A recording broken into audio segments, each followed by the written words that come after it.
Well, guys, for once, I'm actually happy to have a flight delay for a couple hours because that means we will have time to go ahead and not sit on a cliffhanger and find out what's going on in this engine. It only takes like 15 minutes, honestly, to remove that valve cover from that bank. So we're going to go ahead and do that. And of course, what we're hoping for is what a lot of you guys were well wishing me on, and that is that we just have a rocker arm that maybe became loose and the push rod slipped past it, so it's never pushing down on the valve, and therefore the valve is staying closed all the time. I'm hoping for something simple like that, but thanks to all you guys who are wishing very well that this is a minor thing. Hopefully it is. And there is reason to think it may be. Speaking of which, another thing is some of your comments pointed out a couple things that I misspoke on in the previous video, and we will address those, but we'll get to those as we go along. I don't want to keep you guys waiting any longer. I don't want to wait any longer. Let's take a look under this valve cover and see what's going on. Okay, let's see here. Well, everything looks pretty intact, actually. Let's get you a good look here. So we've got intake and exhaust 1, 3, 5, 7. Of course, our issues were on companion cylinders 3 and 5. Number 5 here, the intake was not moving. We're gonna check for looseness. Oh, well, shoot.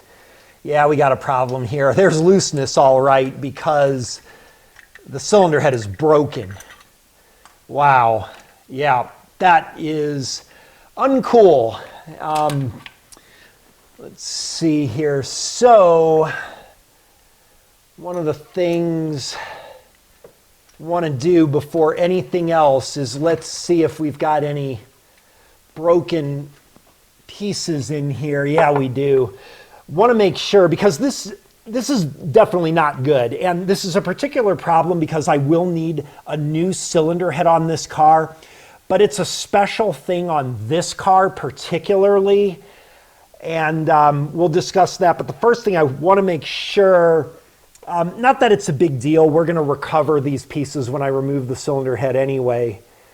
Oh, here's one here too. Yeah, that's totally uncool. But what the problem is these are Lingenfelter cylinder heads. So Lingenfelter heads, these are custom designed each time. And the problem is that they're in pairs. So I can't just buy one cylinder head. Now, for those of you guys on my paid channel, you're well familiar that I had a broken valve spring on the other bank. And that did not damage that cylinder head, but it did cause this to happen, which brings up one of the things that I, well, kind of misspoke on the last video. And again, when you're dealing with this on your personal car, you sometimes lose a little bit of your focus here. And I closed out the last video saying I really hope this is just another broken valve spring, but without the damage to the valve, seeing as how clearly the valve never got struck this time. And of course, that would not make sense. First of all, the broken valve spring is the last thing that you would want. You can see right here that by having the valve spring intact, we're pushing the valve closed and keeping that valve closed all the time, which would be ideally what we want. With the broken valve spring, that valve is going to sink into the cylinder head and risk getting struck by the piston, which is exactly what happened to me 3 years ago in this situation. Luckily, it didn't punch a hole through the piston, and the valve was only struck once. But with a bent valve like that, to replace that and get it fixed, you have to remove the cylinder head, of course. But I was able to get the head reconditioned and didn't need to replace both cylinder heads. In this case, this cylinder head cannot be repaired. I will have to replace both cylinder heads so that I have the matched set. So to the guy who pointed that out, yeah, you're absolutely right. Not sure what I was thinking there. You would not want a broken valve spring. That would almost guaranteed result in having to replace the cylinder head. Even though you can replace the valve spring with the cylinder head in place, I show how to do that actually on my paid channel video. So yeah, we are going to have to get some new cylinder heads to balance out and get my car running again. So let's see if I can look in here, and yeah, I'll have to take a look when I remove the intake at the camshaft, make sure that we don't have damage there or anything. But offhand, I would say so far it's looking pretty good that a pair of cylinder heads will get me back on the road. And to be honest with you, that isn't the worst thing that can happen by any means. It's not a catastrophic failure where I have to get rid of the car or replace the engine, at least at this point. All right, so what I want to do now is talk about another thing that a viewer commented on. I had erroneously mentioned in my diagnosis, while it was still obviously correct, but for a wrong reason. I had stated that because I'm not seeing a difference in the compression pattern bank to bank, that we can rule out the timing chain being jumped, or in the case if you have a timing belt in the engine. And the thing is that I am just so used to seeing at least 2 camshafts on a modern engine, and even on a V8 engine nowadays, you're going to have a camshaft for each bank. This is a single camshaft engine, so I just totally forgot about that, and I misspoke on my conclusion in my diagnosis that this cannot possibly be a jump belt or chain. But I just wanted to talk about that to make sure everybody understands, because you should be able to look at your compression pattern and in a split second recognize, oh, this is a jumped belt or jumped chain. And I want to talk about how you would identify that correctly. All right, and thanks to the viewer that did point that out, because we do want to make sure that once you collect your data, the whole idea is now you get a direction exactly where you want to go. And also equally as important, what you can rule out. And still, I could have ruled out a jumped belt or chain based on the pattern that we got on this car, but it was for the wrong reason. Let me draw this out. So typically, what you will get, let me go ahead and draw this off camera.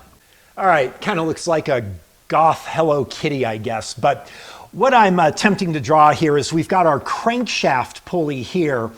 We've got our camshaft here. We're going to call this bank 2 cylinder head. The dotted green line represents your cylinder heads here. This will be our bank 1 cylinder head.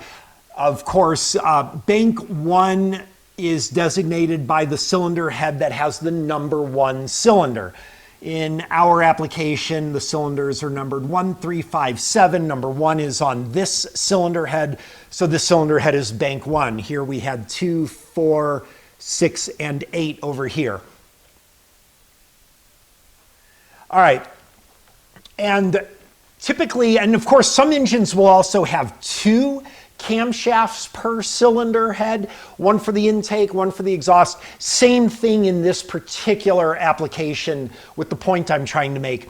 And that is, if you look at a compression reading on an engine like this, you can instantly identify if you have a jumped chain or belt. And it depends on the firing order, the pattern that you'll get. But let's just make this real simple and just say that it's like my engine, where I believe it alternates every other bank. 1, 2, 3, 4, 5, 6, 7, 8. Okay, and then it would just repeat on and on and on and on and on. And then let's do our firing order. I don't even remember what our firing order was. We'll say 1, 8, I don't know what it was, 7, 2, I don't know, we'll just 5, 6. This isn't the right firing order, but I'm trying to just make the point here. That would be 3 and 4 then. Okay, so if this was our firing order, the thing is, first of all, without even looking at the firing order, without even looking at it, we see a pattern where on an 8-cylinder engine, we have 4 compression strokes that are the same and higher than 4 compression strokes that are the same but lower. And almost guaranteed, what this means is you've got a jumped tooth or more on your belt or chain. And the reason, because to get this pattern, what has most likely happened is with our 1, 7, 5, and 3 remaining the same. This actually isn't the way it would normally work on an engine rotating in this direction. But what this means is we've jumped a tooth on this cam. So this cam is retarded now. And that's why 2, 4, 6, and 8, 2, 4, 6, and 8 are all lower but the same, because this entire camshaft is retarded, so every cylinder on that bank is equally affected by that. And we see that here, 1, 7, 5, and 3, that is equal and higher because this is still incorrect time with our crankshafts on this bank of the engine. You can have some variation with this. Not all the time do you see where the firing order alternates equivalently between banks. So maybe we could have something, I don't know, that looks like this. I'm just totally making this up. But maybe it would look like this. All right, 1, 2, 3, 4, 5, 6, 7, 8. So now maybe we have something where the firing order is 1, 3, and then 4, 6, 5, 8, what's left here? 7 and 2. Okay, well, it's still the same thing. We recognize 4 compression strokes that are the same and normal looking, and 4 compression strokes that are equal but lower. Same thing, it's just different firing order. We still see that all of our lower compressions are on the same bank, indicating that that bank has been affected equally. A jump timing belt or chain would cause that. So you want to identify that right away so that you can rule out just about any other thing. The first thing you would start with is you would go right to timing in either of these events. Now, on my engine, I of course was thinking that because I didn't see a pattern like this, I of course ruled out this is not a jumped belt or chain. And it still wasn't, and we could have ruled that out equally, but for a different reason. My engine only has 1 camshaft, and you just don't see that anymore, and I just totally forgot about it, but a viewer did point it out. So in my application, we have 1 camshaft here. These are the teeth, of course, on the camshaft. And we've got our chain now like this. And then, of course, off of the camshaft, we're going to have push rods that go up into each bank to push on the rocker arms, to then push on the valves. And in this case, the viewer is absolutely correct.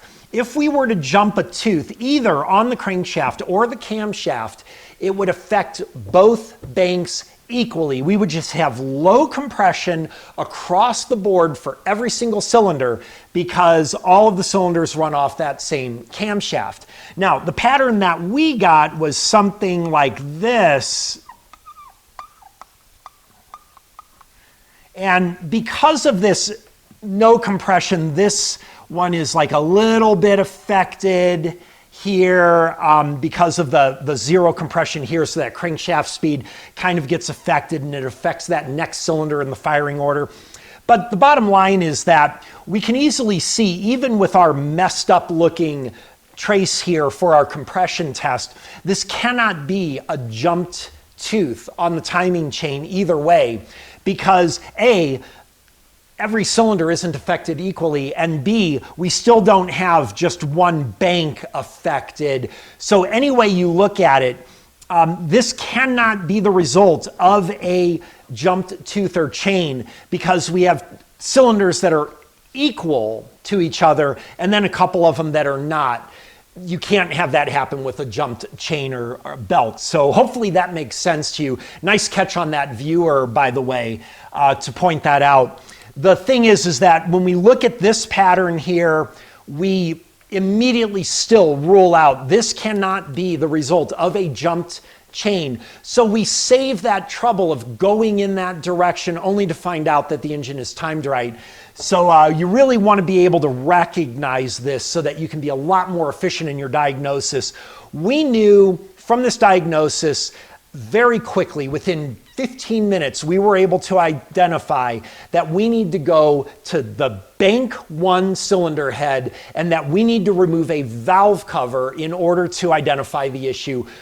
We don't have to waste time going to the wrong bank and looking for something that we would find would be totally normal. We don't have to remove a front engine cover. So that's the value of being able to do these identifications.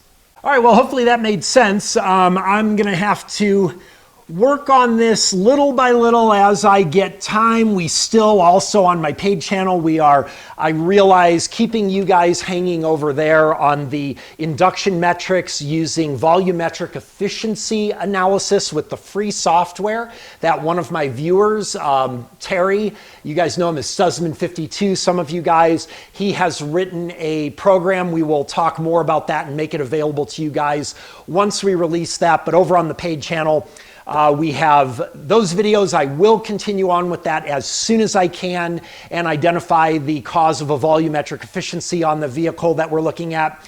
Also, for $3.49 a month, you get all those other videos that also include the previous catastrophic failure on my Trans Am, including the diagnosis and the replacement procedure on the cylinder head. And of course, we've got all the training videos that show you how to do the diagnosis that we did in the last video. In the last video, you just looked over my shoulder while I did the diagnosis and I analyzed the data.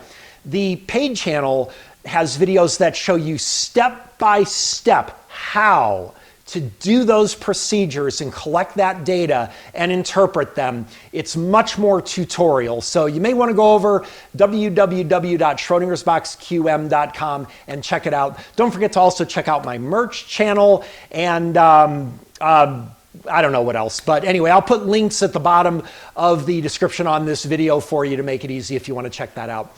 All right, guys, well, didn't turn out to be as benign as I had hoped, but again, I'm not really too worried about it. Everything's fixable, and this is going to be fixable too. We'll get this car running up in a few weeks.